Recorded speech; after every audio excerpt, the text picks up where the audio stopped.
Hey guys, I'm your host Smitha and welcome to Journey Podcast, your weekly podcast on transformational journeys. Hope you guys enjoy. Hello everybody, I have Sariah Hastings with me. She is a survivor of human trafficking in the United States. After 20 years of entrapment in the game, running from the constant threat of dangers in the world, Christ snatched her from death's door and carried her to freedom. She has been free from prostitution and abuse for almost 10 years. Hastings has since earned an associate degree in Bible and theology, is a published author of No More Games, works in medical field, and help women who are trapped in human trafficking get freed from it. Thank you for being here and willing to share your story. Please go ahead and explain it. Hi, my name is Sariah, and as my friend explained, I was involved with it for 20 years. I grew up in it. I was surrounded by it.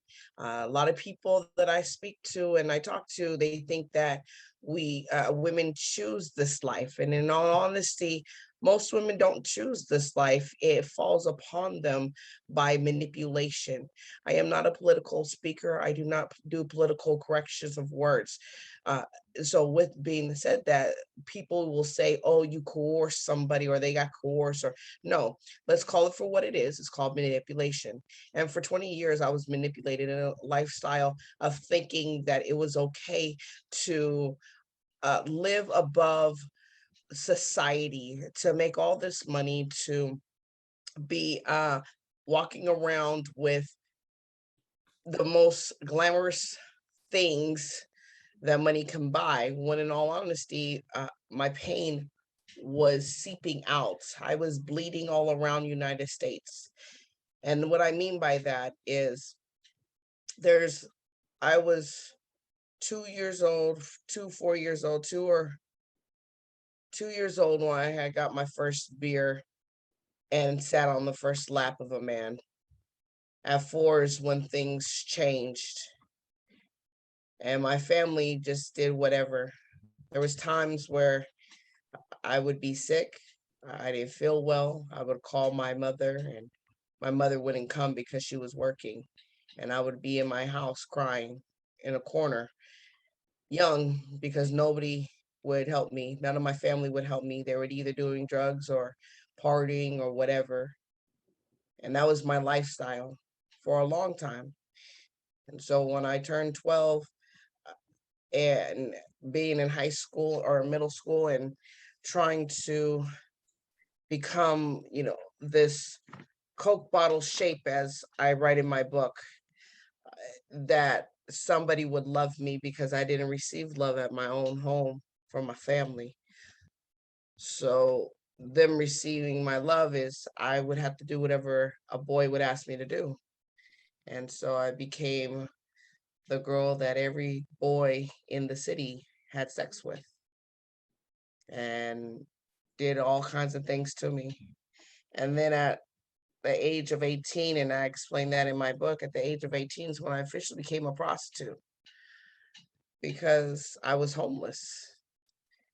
My family kicked me out because they caught me being on drugs, and they kicked me out and wanted nothing to do with me. And when that happened, I was trying to survive, trying to live, and didn't have any money to pay for a hotel room, and went into a party, and that's when life took a turn. And the worst, the words that ate me alive was, how did they get that money? What do I have to do?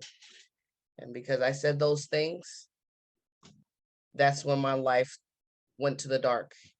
Uh, and in that time, I went from popping ecstasy pills and smoking weed and doing LSD and shrooms to eventually to the end of my life. Before I came out of human trafficking, I was so heavy into crystal meth that I was trying to commit suicide with crystal meth. And I used to tell people, the richest homeless person. I lived in 33 different states. I had many, many, many pimps over my life. There would be times where I'd have 4 or 5 pimps at one time, and paying and taking care of their family and doing things. And I explained to people there are certain parts of the United States, and I live in New England, and in New England, it's not about a woman being a piece of property. But when you go to California or New York or Georgia or Florida or different states, you are a piece of property. I have been sold from one man to another. And when people think that it's not okay, that the pimps will not allow their daughters to do that, but yet they will do that to other women who are somebody's daughter. And so I walk through this life, and as I explained to people, I've been on both sides. I have been a madam. I have pimped out people, because of the fact that that's all I knew. That was the game. It's how do I stay alive for another 24 hours? How can I not get beat? How can I stay out of the hospital? How can I not have a black eye tonight, or a knife pulled out on me, or a gun pulled out on me? Or how can I be able to sleep without worrying about being to be woken up?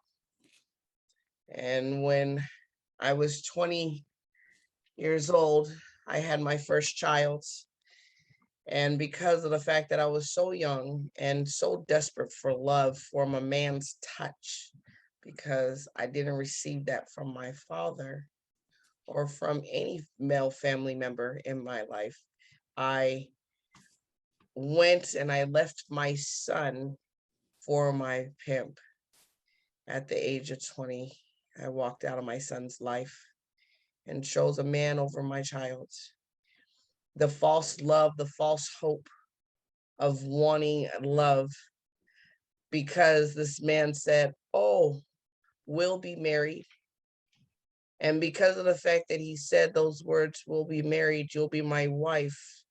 And I was being raised all my life and being told by my family the only way that I would ever be married is in a pimp and hoe relationship. And so when a man tells me, "Oh, we will be married," a young girl like me, not knowing any better, walks away from their only child.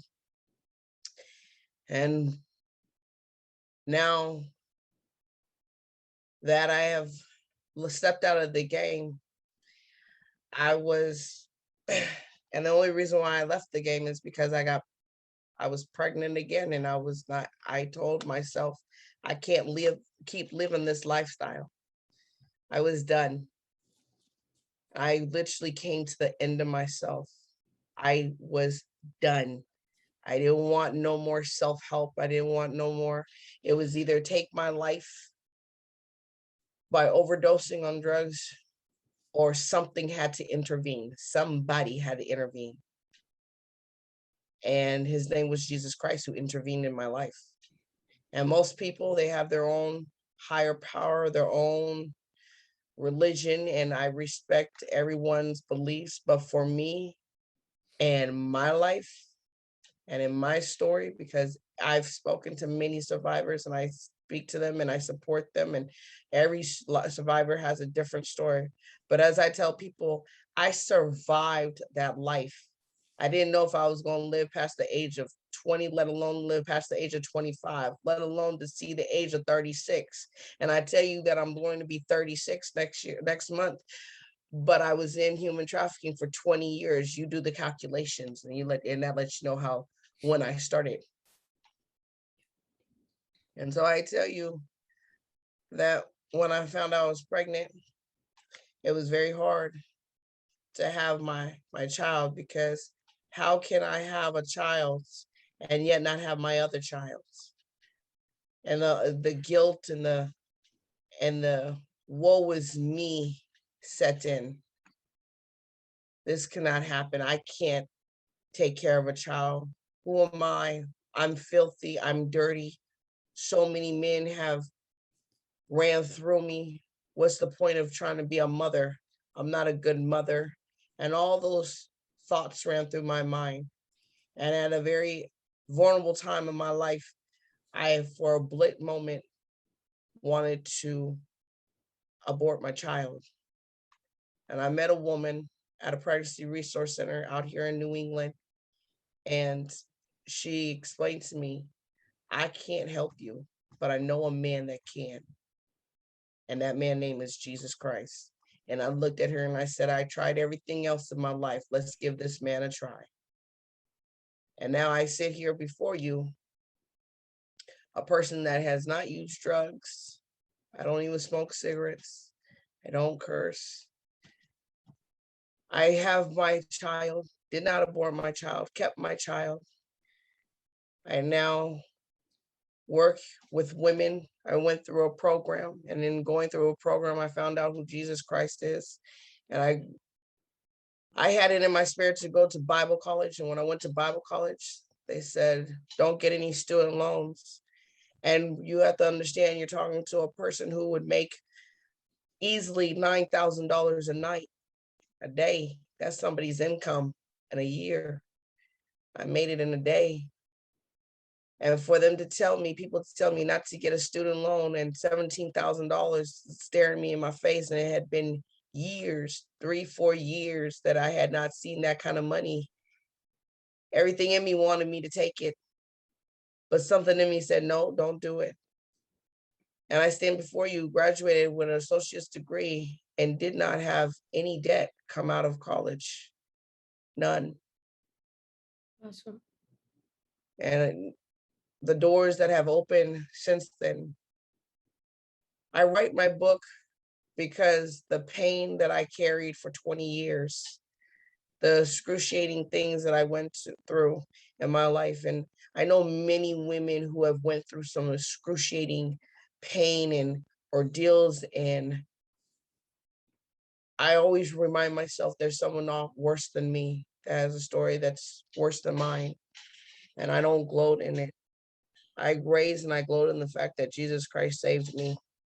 And I can stand here and tell you that I have my son, that even now, through the COVID and all, my son and I have been taken care of, that I've been able to have a job that I didn't have to lose my job. I was able to work through the COVID. My child was able to go to school face to face all through the COVID. We've been blessed and covered.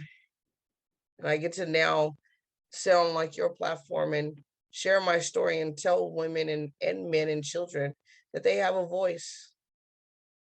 My saying that I say to people is, everyone has a voice. Have you heard their voice today? Are you listening to what they're saying? What they have to say is important. Their thoughts. Don't discourage somebody of their dreams. Don't discourage them, because I was discouraged. I went to my father at the age of 6 and told him that I wanted to be a speaker, a public speaker.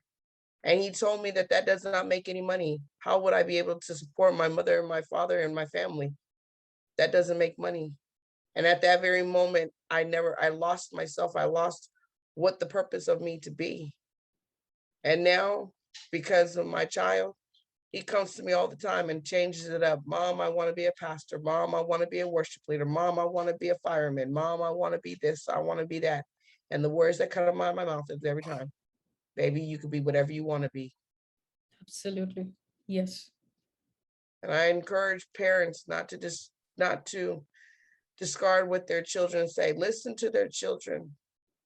Hear what their children has to say. Because who else is going to listen to them? The streets. The streets listened to me, and I ended up using drugs, being raped, beaten, near death multiple times in my life.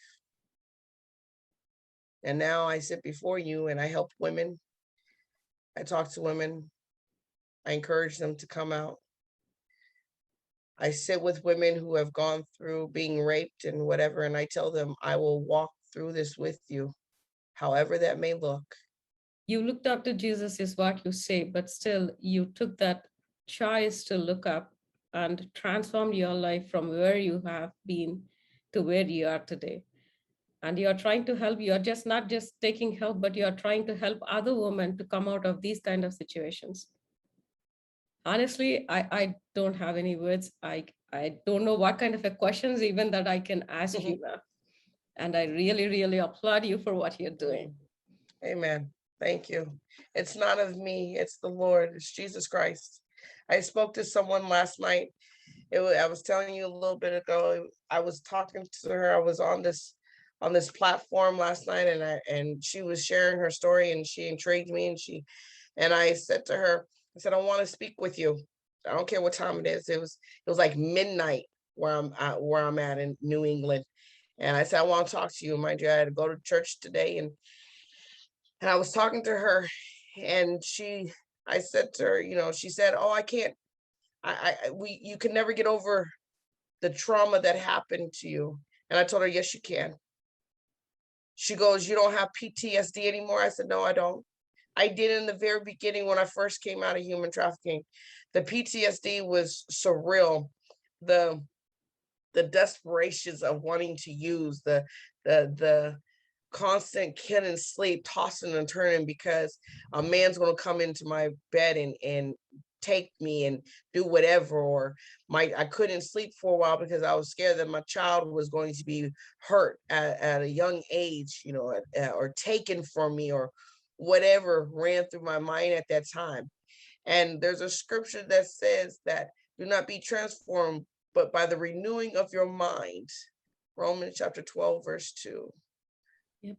Yep. Do not be conformed by this world, but by the renewing of your mind, be transformed. And every day I read my word almost every day. I read the Bible almost every day. And literally my mind has been transformed.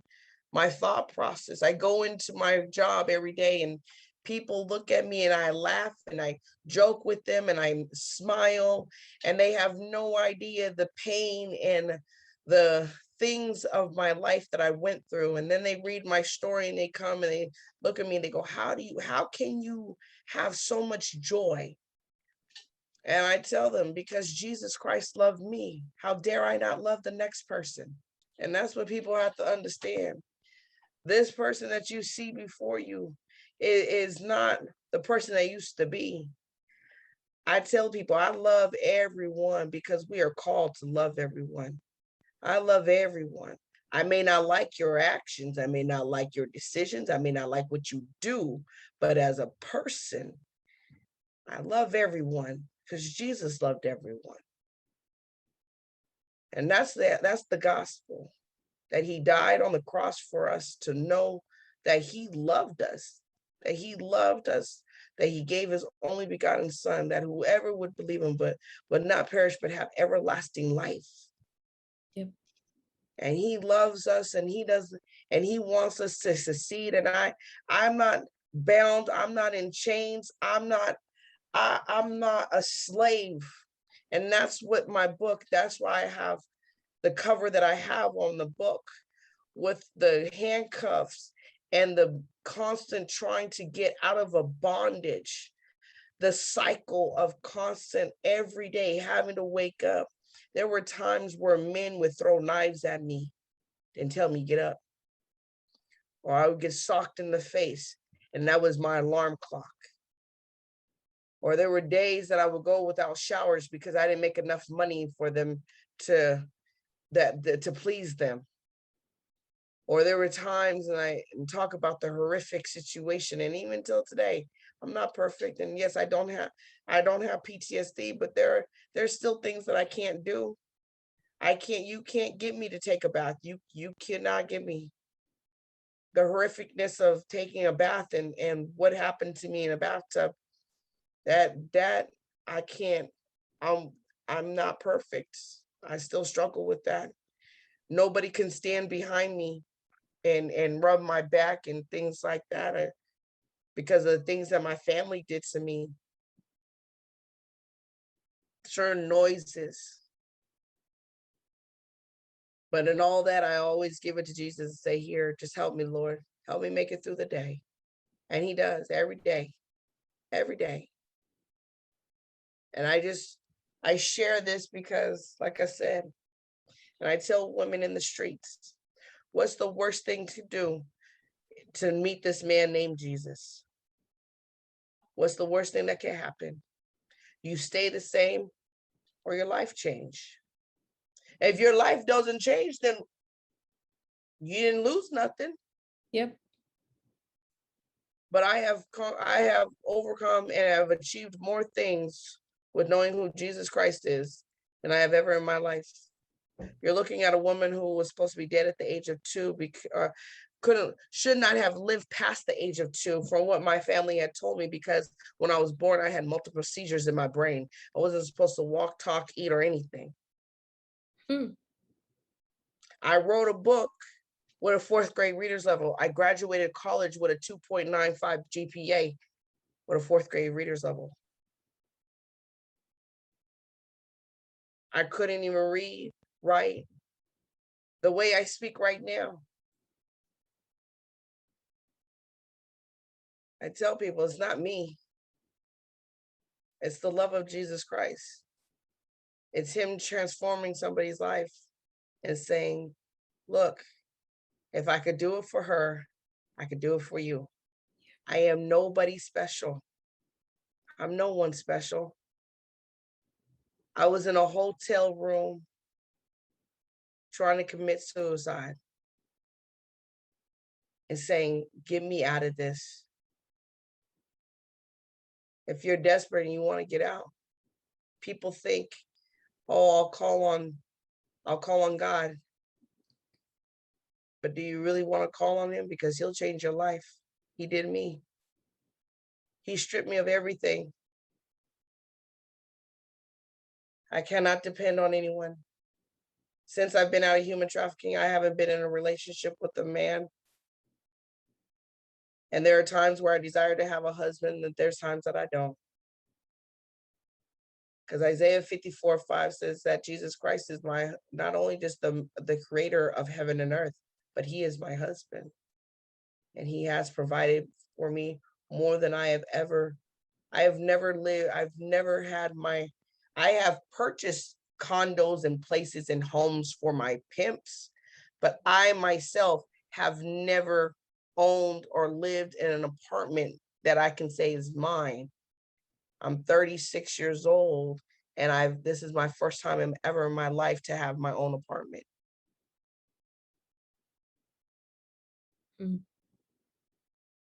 Or to own a car without it being repoed or being taken, or 3 months later I didn't sold it because I needed some drugs. You said you left your first child with your pimp. No, I left my child with my family. My family, and I explained that in my story, my family told me to get out, and I told them I was going to take my child, and they said no. So I left my child with them. He has been with them ever since. I don't talk to them. We have an agreement, and so I don't reach out and talk to them. But I'm gonna be honest with you. My child that I have now is like my first child. I don't know how I could deal with my other child. I'm learning how to be a mom, because for 15 years, I was running the streets, being single, living a single life, not doing responsibilities, not caring what happened to my child or what would happen to my child. Now, because of the fact that my life has changed, everything is consumed on what happens to my child, even to the point where I'm so adamant to have my child in a Christian private, Christian school and education, and understanding the truth of life, the right and wrong, not what this world and the society says of what's right and wrong, not what the street says is right and wrong, but what the Bible says is right and wrong, and how to be, and let your yes mean yes, and obey your parents, and for it will go well with you, and to listen and to be obedient, and what does all those things, humble yourself, and what does pride look like, and all those things that were supposed to be taught to me, I'm able to teach my child, and how to speak to people, how to, my son, I teach him, open the door. He opens the doors for people and stuff, and it blows, women away and people away, because my child opens the doors. But that's what you're supposed to do for a woman, is open the door for a woman, and look a man in the eyes and shake his hand. And there's certain things that this world, this society doesn't do anymore. Mm. And I want my son to have that foundation that's supposed to be correct. Yeah. And being a single mom and putting him in a private school, especially in this time that we live in and how the economy is, I don't have the finances, but Jesus Christ does. And for that, he has provided for my son to go to a private school and to keep him and sustain him. If I understand correct, so you don't have connection with your family today. No. And the thing about it is, and I told somebody today at church that I met, the scripture says to deny your father and your mother and follow me. That's what Jesus says to the disciples. He said to the 12 disciples, every last one, he said, deny your father, leave your nets, leave the people, leave them and follow me. I have left my family to follow Jesus. I love them dearly. I pray for them. I care about them, but I have no desire to reach out to them. Let's just say you have people coming and talking to you that have committed suicide before, that have tried suicide before. So what would be your advice today that you wanted to give it to them, not to try something like that? So people who are Try to kill themselves. Yep, who want to commit suicide, understand that there are people who love you, and you may not think that people love you. You may not think that people care about you. You may think that no one understands what you are going through. Know this. I understand. There are people that understand. All you have to do is just say, I need help. I need someone to talk to. And when you say, I need someone to talk to, and like I tell anybody, even if it was a girl trying to get out of human trafficking, the things that I said was, Lord, I need you. If you are real, show yourself. And that's what I encourage people to do. Understand that if you try to take your life, you're not just taking your life, you're taking the lives of your family with you. They will grieve. They will grieve. Do not think that you're not loved. You are loved more than you will ever know. People may not know how to show it, and that might be a problem. And that might be the reason why you feel like you're not loved. My family didn't show me love. I was never shown love the way that I was supposed to be shown love as a child, not the proper way of love. But when you are shown correct love, and a love that is unconditional, a love that comes without strings attached, it will be shown to you. All you have to ask and say, if you are real, God, if there is a God, show yourself. When you're transforming your life, were there anybody to hear you such way? Except for God that you're talking. Were there any human personalities around you that heard your story, or like that were there besides you to say like, yeah, things will get better? Yes. Yes. The cool thing about Jesus is that he brings people into your path to help you. So when I did that and the Lord knew my story, he said, okay, here we go, Sariah. I'm gonna bring some people to you. And the woman that he brought to me It's so funny because she actually just called me right now while we're talking, and I had to tell her I'll call her back, message her back. But I still talked to her today. I just saw her at church today. The same woman who shared Jesus and told me it's going to be okay is the same woman that last week alone, I got up and met with her at 6 a.m. to pray with her. It's amazing. And then I went through a program, and the people that were in the program, the staff members, and I'm not talking about no 30-day program. Understand, this ain't no 30-day, no 60-day, no 90-day program. I was in a 2-year program, 24 months. I actually was in it for 20. I graduated at 27 months, but it's a 24-month program.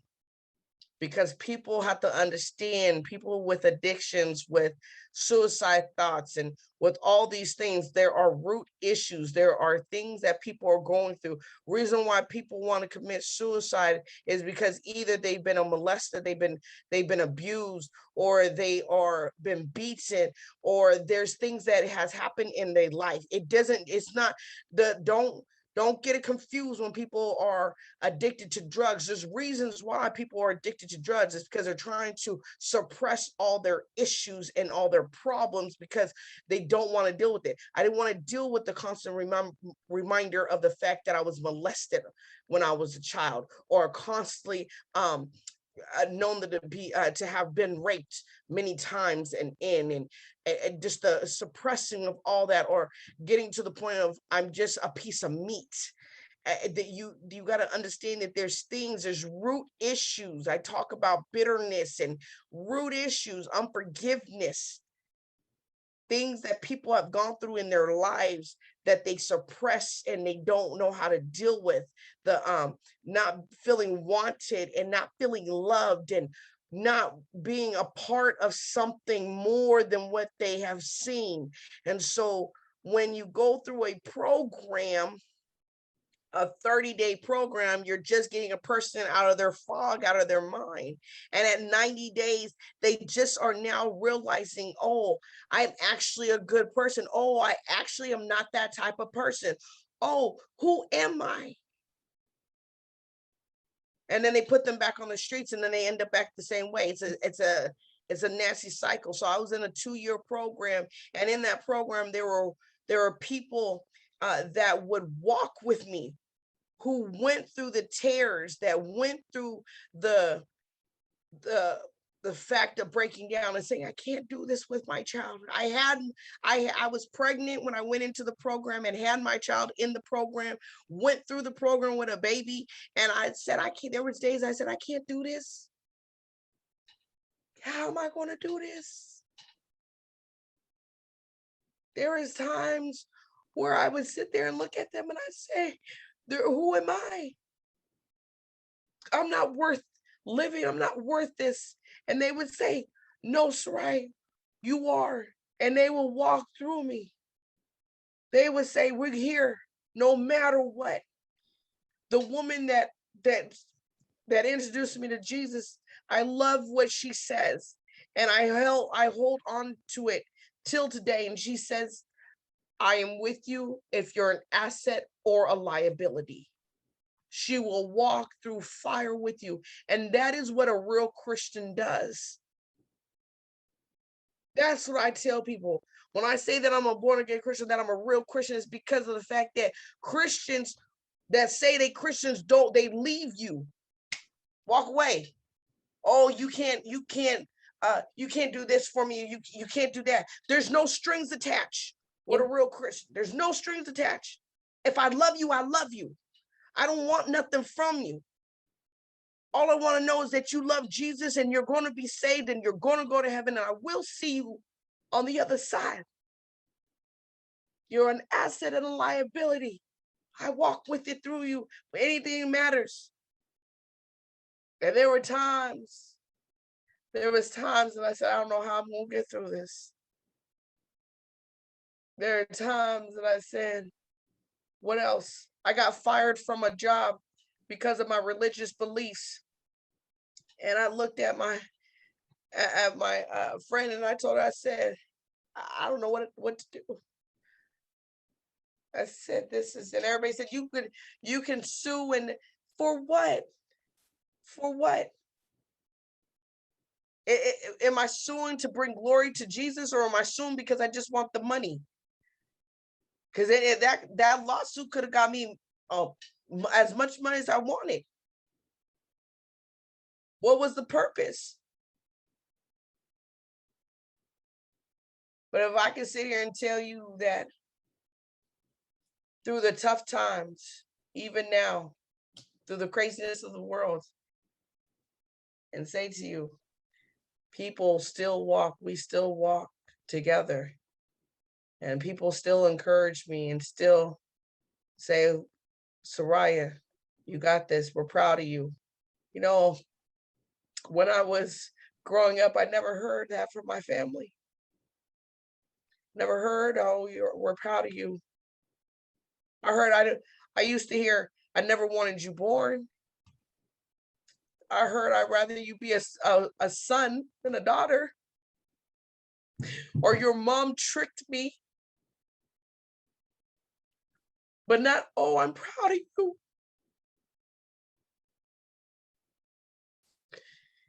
And I sit and I hear people and they tell me, I'm proud of you.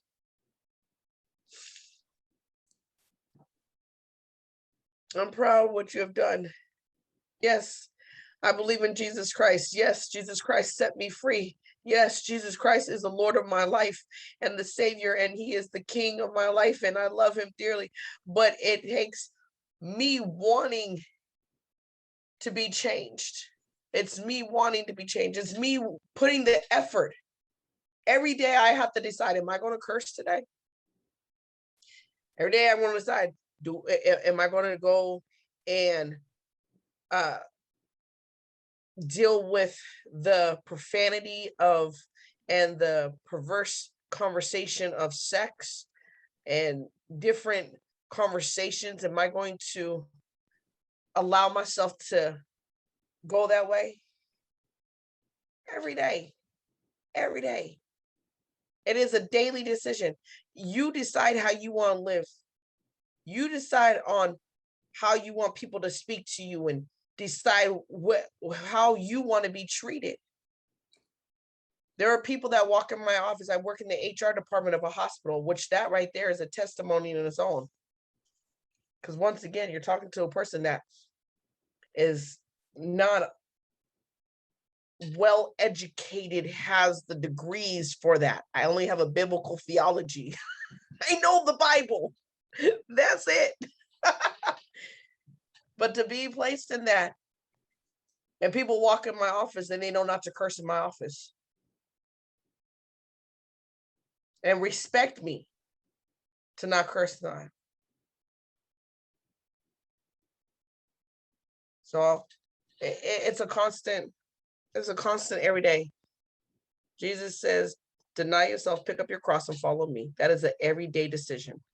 How are you going to live? Are you going to live for yourself and what you want to gain in this world, where this world is passing away? Like I tell people, this world that we live in, we were in the pandemic, things shut down.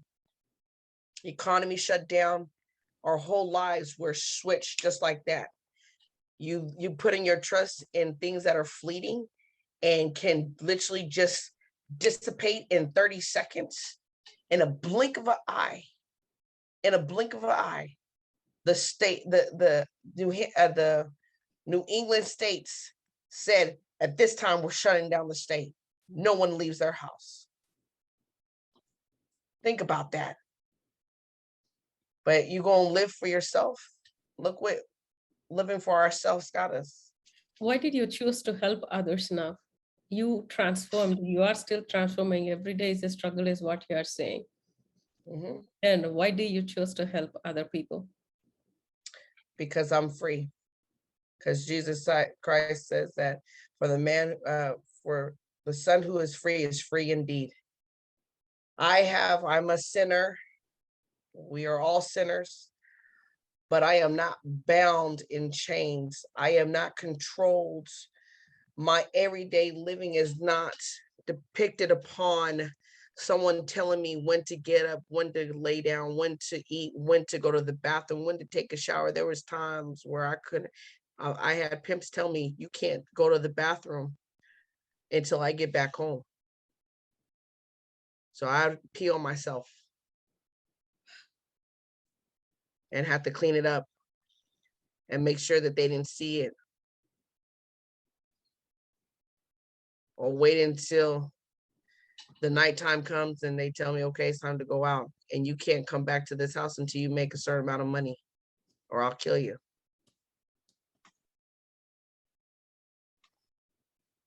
And now I don't have to live like that. I don't have to live in fear. I don't have to live in how am I going to survive? And so with that, I go out and I want to help women understand that even survivors, even now, yes, they're out of it. Yes, they're not in that lifestyle anymore, but yet they're still chained in their mind. They're still enslaved in their mind because they haven't let those things go. Their thought process is still the same.